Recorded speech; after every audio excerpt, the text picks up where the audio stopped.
If the world were like a Sleep Number mattress, everything would adapt for your comfort.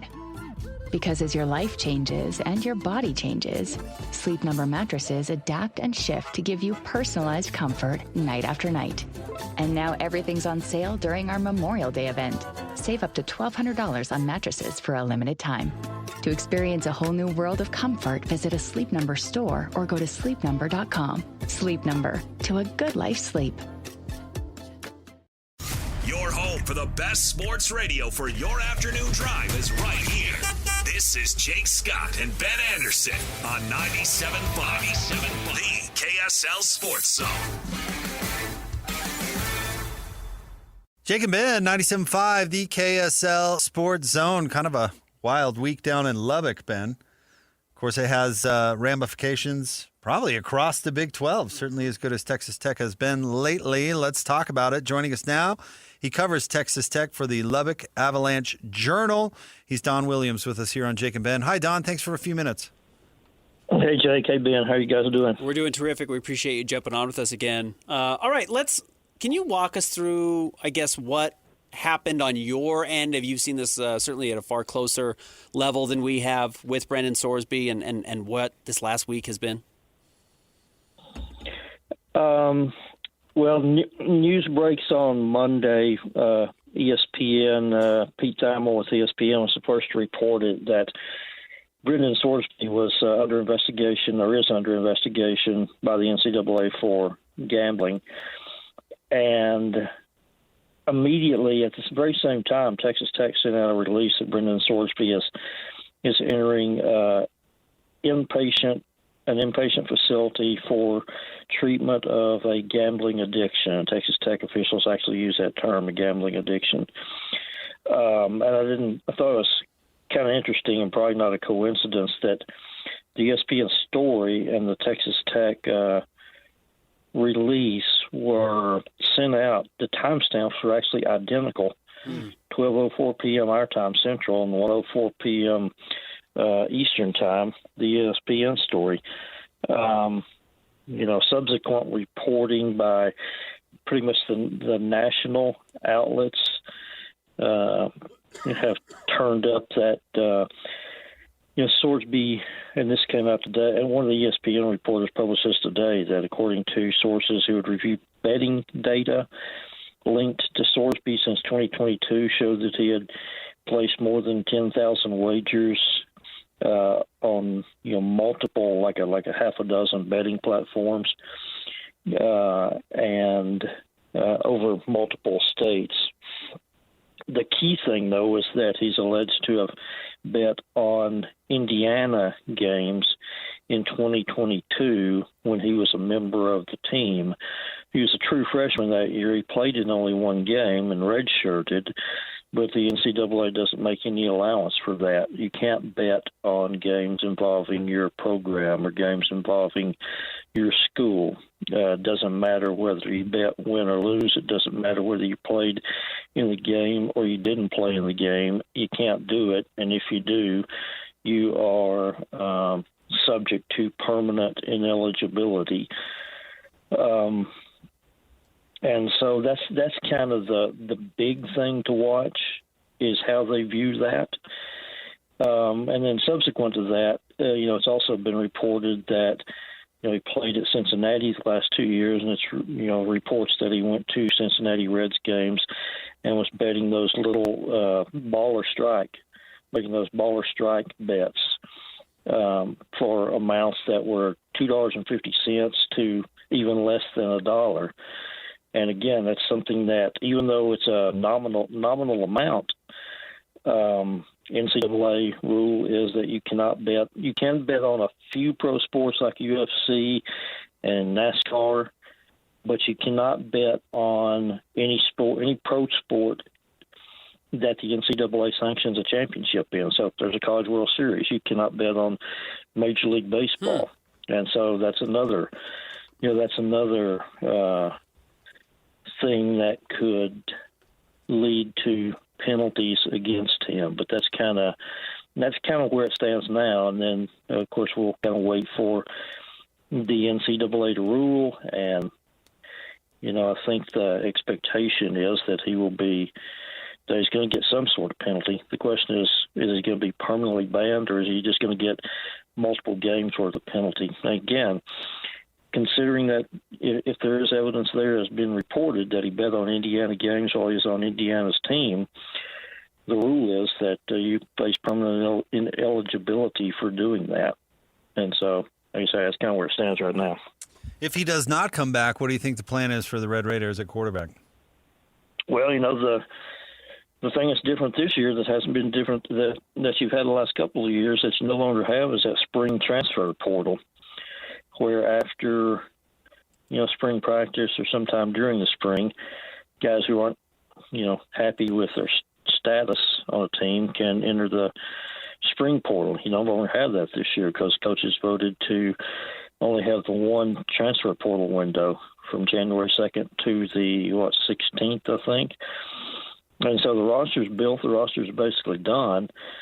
So Texas options now are Kirk Francis, who is a quarterback that they did add from the transfer portal in January from Tulsa. He's kind of been a career backup / part-time starter.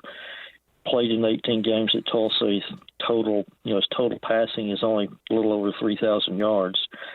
He's the guy who is at the top of the depth chart now, if there's no Sorsby. And they also have a redshirt freshman named Lloyd Jones, 6'4", 210-pound kid who was a 4-star recruit.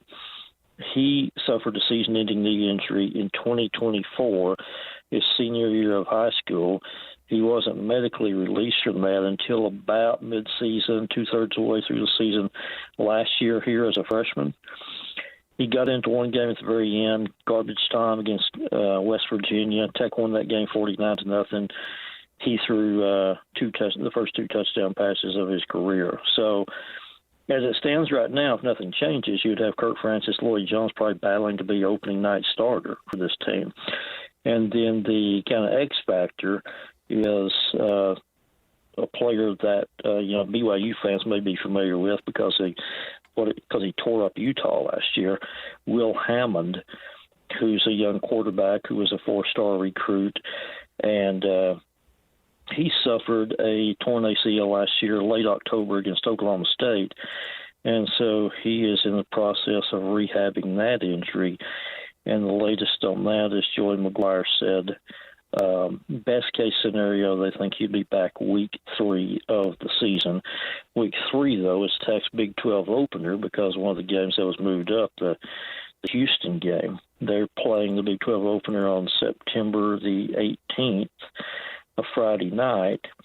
And so if Brendan Sorsby is out, if he doesn't come back to play for Texas Tech, then this becomes Will Hammond's team as soon as Hammond is able to be fully healthy, because he's clearly would be a cut above your other options.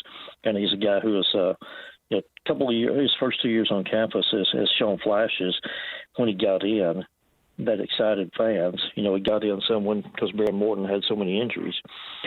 So he has played some, and he's been a little bit hot and cold, but when he's hot, it looks really good. And like I say, the best example of that was at Utah last year in the Big 12 opener where he came in. Morton got hurt first series of the second half. Hammond came in, played the entire second half, and led him to it was a close game, and he leads them to a 34-10 win. Don, so beyond Will Hammond and what it ends up looking like next year or this season with Texas Tech, what type of a blow is this? I mean, Brendan Sorsby was the top, maybe not just quarterback, but player, right, in the transfer portal. At the very least, he was the top quarterback. I mean, this was supposed to be the difference. This is where Texas Tech had a dominant defense, number 2 overall draft pick, another second-round draft pick that's not on the team anymore, but there was still some belief that this team could win a playoff game or more with Sorsby. How much do those expectations change? Good question. And, I mean, there's no minimizing what the blow would be to this team because, I just outlined the quarterback picture and, Hammond is the guy, but he's not healthy. And Sorsby is a guy who's viewed as a potential first-round draft pick.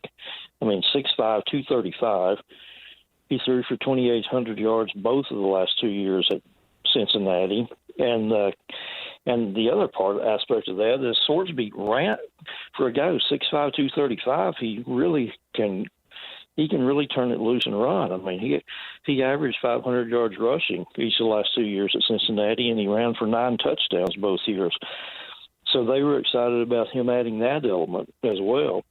That if it's 3rd and 8 and he can't find an open receiver, he can go run for 15 and move the chains. It's a big blow, but it kind of Texas Tech was very active in the transfer portal, obviously last year, building the team that won the conference title and made the CFP. And they were very active in the transfer portal again this year. I think they had 22 transfers last year and 21 this year.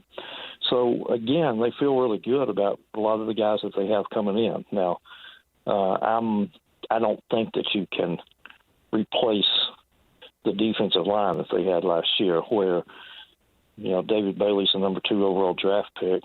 Lee Hunter was the number 49 draft pick, and Romello Height was the number 70 overall draft pick. I mean, a first-rounder, a second-rounder, and a third-rounder, you're just not going to replicate that. So I do think they had a good portal class, and I do think they'll still be a good football team with a chance to win the Big 12 title.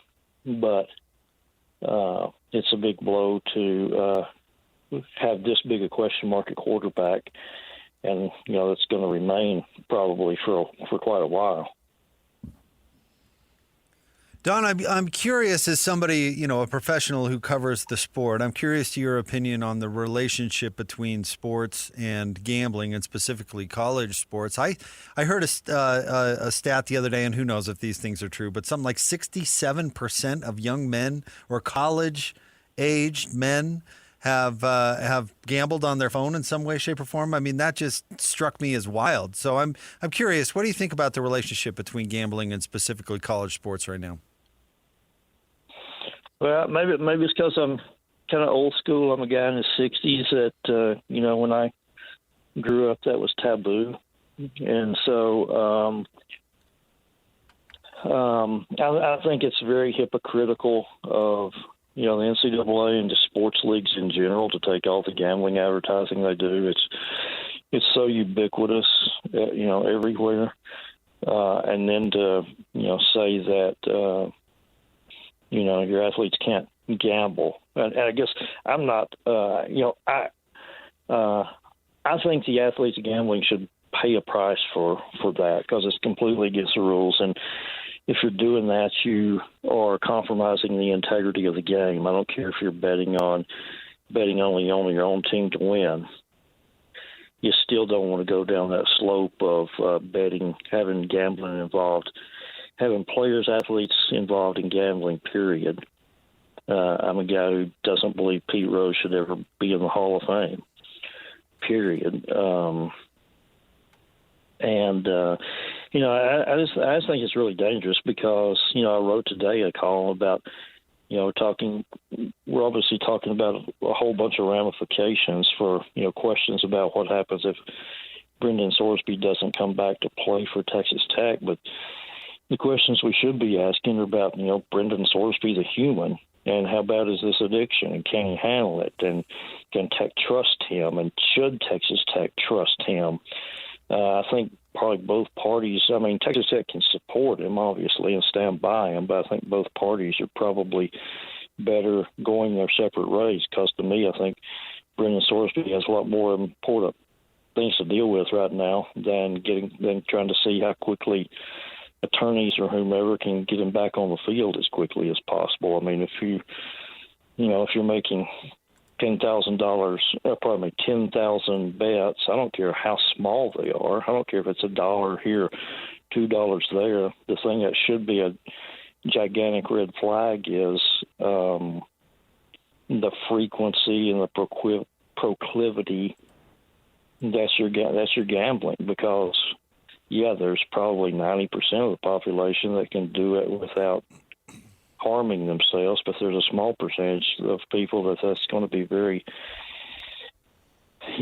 at best, very costly, and at worst is going to lead you down the path that, leads to ruining your lives. leads to ruined lives.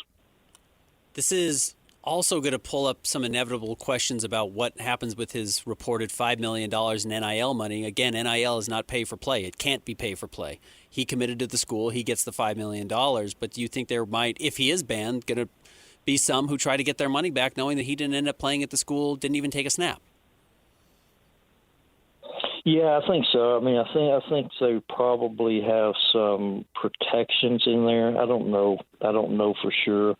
I don't know the details of that contract, but from talking to Cody Campbell with the Matador Club in the past, I know they're smaller NIL agreements. When they first started, they were paid like monthly over the course of maybe the year or the school year, but they were paid out monthly. So I don't think it's the case that Brendan Sorsby got $5 million up front. I think it's something that's paid out over the course of the year. And then I think it's kind of like any other contract. Are there provisions in there that allow you to void it or not pay it if something like this comes up? Or at least not pay the remainder. Yeah. Don, thank you for coming on with us today. We really appreciate it. And next time we have you on, let's talk about on-field stuff. Yeah, let's talk football. Yeah, let's do that. Yeah, I look forward to that. Yep. Thanks, Don. We appreciate it, guys. Yeah, be well. You bet. All right, that is our friend Don Williams. He covers Texas Tech for the Lubbock Avalance-Journal. I'm totally on board with him about the gambling thing. 100%. I mean, call me old at heart. I'm with him about Pete Rose.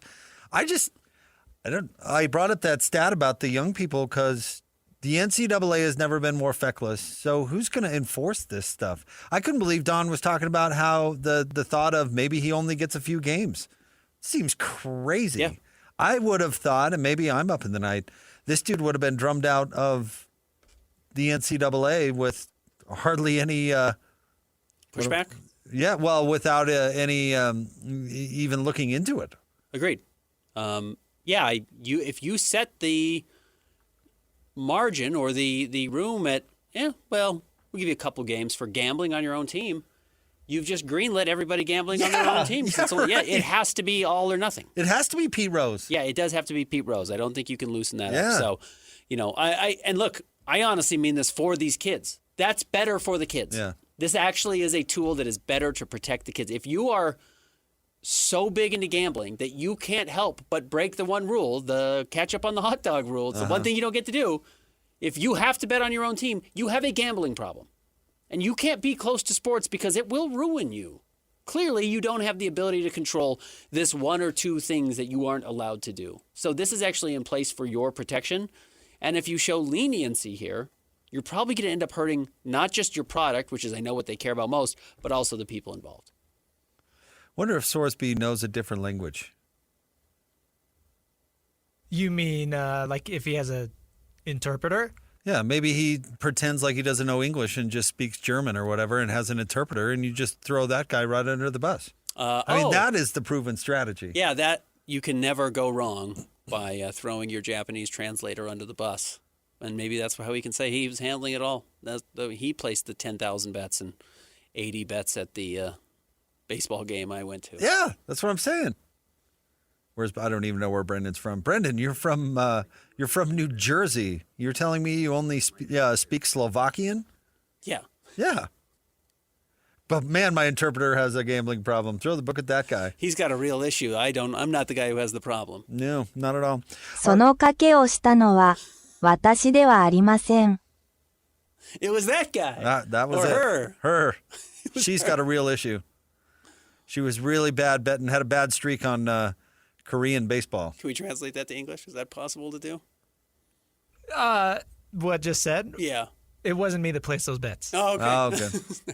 But it was. But you are. The translator was you. But it was. It was my cousin who brought the bag to the airport. That is your job.